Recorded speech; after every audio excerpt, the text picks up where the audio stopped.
It was certainly an eventful day in markets today. We were down pretty significantly, and that seemed to turn almost on a dime. It didn't seem like there was any particular catalyst that led to that, except for the end of the selling. There were just purely no more sellers, and sellers have been washed out.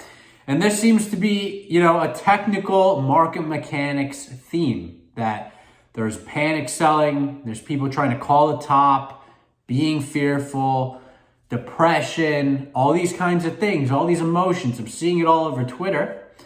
And people just decide to run with the tickets, selling, or otherwise begging for the market to close. All of a sudden, those weak hands are completely shaken out, and the fundamental investors come back in and decide to buy because prices are significantly lower than they were just an hour or two ago, lower than they were a day ago, lower than they were 2 days ago. And what do I mean fundamental investors believe it's a good time to buy? Well, we have said multiple times that we believe inflation is a lift all boats event. And today, Chairman Powell actually sounded pretty optimistic on the economy. He said things are going a little better than expected. And that's good to hear. That's giving stocks at least the floor under where they should be. And in addition to that floor, it's likely they're going to have a multiple. I'm not talking about an earnings multiple. I'm talking about a price multiple. A 1.05, 1.1 inflation multiple. If inflation occurs, which the Federal Reserve has expected, I expect, many people expect, it's typically in effect when a lot of money printing occurs, and is being seen in various areas of the housing market and food markets, which is typically the first area, and farms do very well in inflation historically, we will see inflation, and people aren't going to want to have cash. So that makes positively correlated assets with inflation more desirable, of which stocks are. And like I've said, inflation is a lift all boats event. So once prices have fallen, and they have fallen because the paper hands have been paper and shaken out, you can expect with just any sort of reason to buy, reason not to sell anymore, that the market's going to turn and stay on that trajectory.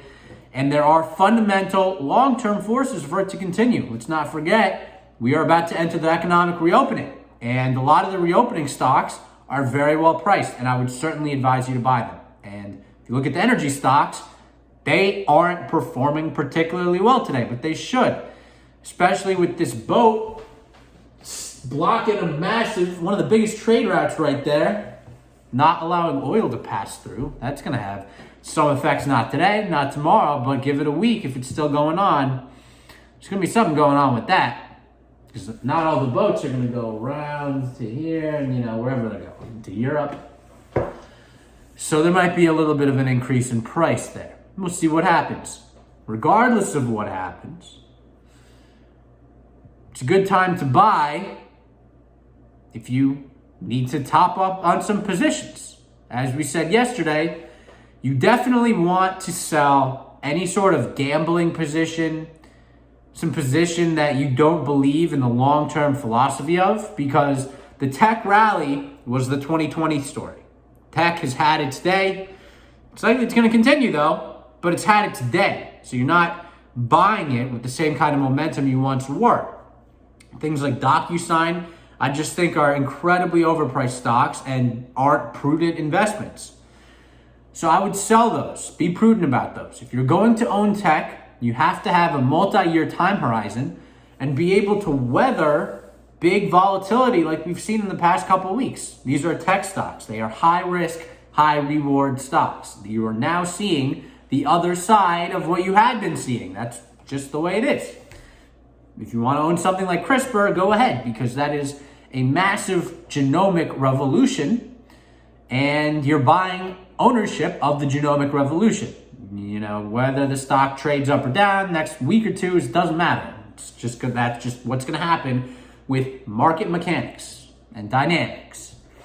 But if you've got something like DocuSign or any other SPAC that's totally a piece of paper, get your other paper back, that's at least a unit of account, and put it in to some tech you're willing to hold for a long time, or a well-priced reopening stock. And a lot of the reopening stocks are very well priced. Many of them are below pre-pandemic levels, are highly correlated with inflation, and will experience a surge in demand given that all savings rates are at all-time highs. And the economy is reopening with pent-up demand and ammunition in the savings accounts. So, I hope that has provided you some insights on your portfolio construction. I advise good tech, well-priced, that you're willing to hold for a long time and experience volatility through and add to positions with, which is what you should have been doing this morning, yesterday, and you still got a chance to do it. In addition, find some recovery names you like and let those be your anchors because they are well-priced, less volatile, and probably pay dividend.